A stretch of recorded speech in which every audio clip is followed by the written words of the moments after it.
Yo, nerdy teacher, back with another little tidbit for you first year educators out there to make your life a little bit smoother, talking about those students that are a little bit troubling in your classroom, those that cause disruptions, what we can do and how you can better handle it as a first year educator. What you need to know that pausing is your power.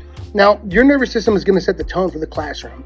And when students escalate, your ability to slow down is going to be your leadership here. So take a breath.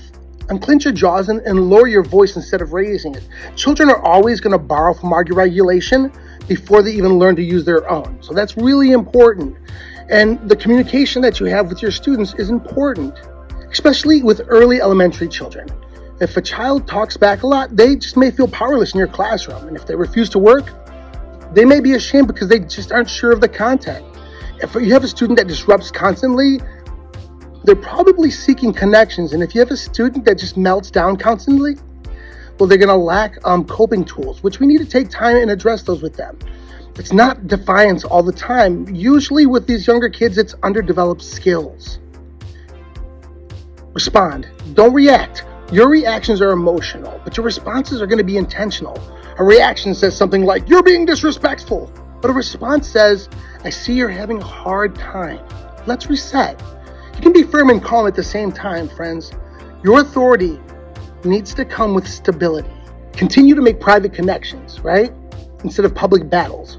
I mean, dignity matters, even to students that are 6 years old. A quiet hallway conversation is going to work way better than calling them out in front of their peers. Public corrections often triggers one's ego, but remember, a private corrections are going to build trust. Consistency in your classroom is important. That's safety for your students. I know you guys are going to feel pressure, especially in the early years, to win your interactions, but you don't need to win. You don't need to be predictable. Be calm, be clear, be consistent. That's what's going to build your classroom culture. I know this is going to be hard for some of you, but don't personalize it. A dysregulated 6-year-old is not attacking your identity or who you are. They're just practicing life skills, but it's in real time. And often, they're going to fail loudly. You know, while you're teaching academics, you're also teaching emotional regulations, conflict repair, impulse control. That's the heavy lifting you should be doing in your classroom.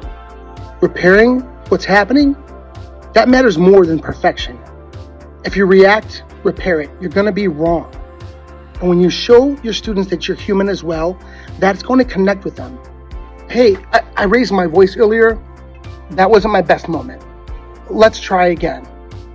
What you're doing is you're modeling accountability, and that's better than any behavior chart in your classroom could. And this one's important. You need to protect your energy. Years 1 through 5 is survival mode. It's okay to lean on mentor. Document patterns you see and ask for support early from administration and staff, not when you're burned out. Even experienced nurses know emotional labor adds up.